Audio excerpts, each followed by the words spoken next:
Hello, thank you for joining me in my study.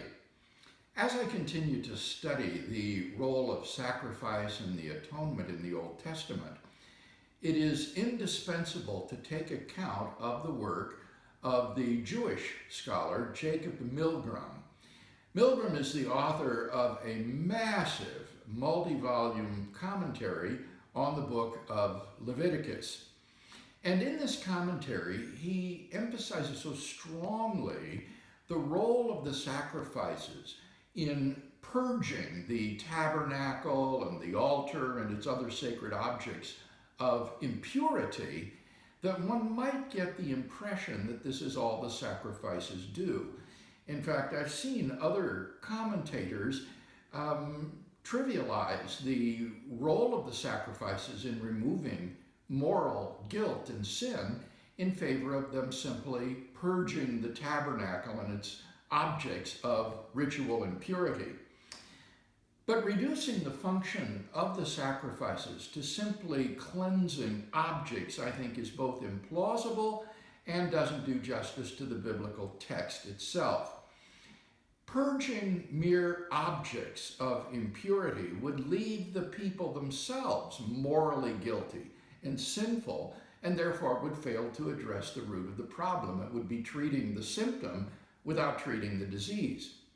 Moreover, the text itself repeatedly makes promises such as this: the priest shall make atonement on his behalf for the sin which he has committed, and he shall be forgiven.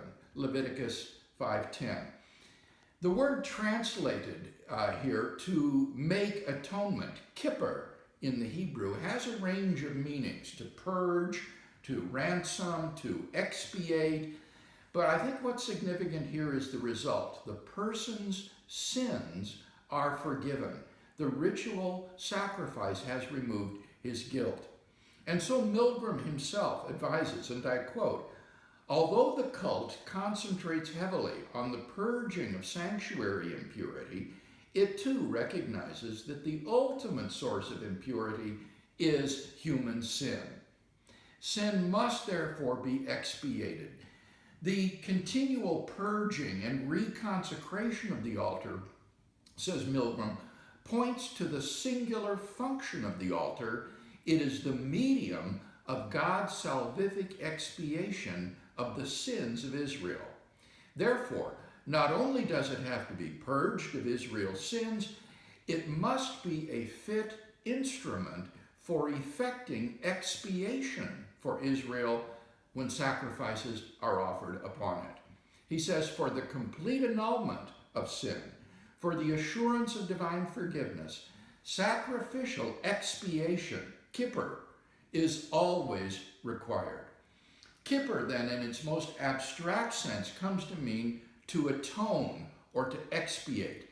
And Milgrom says the meaning here is that the offerer, no, not the objects, the offerer himself is cleansed of his impurities and sins and becomes reconciled at one with God. This just is to say that the Old Testament sacrifices offered an atonement for sin and guilt.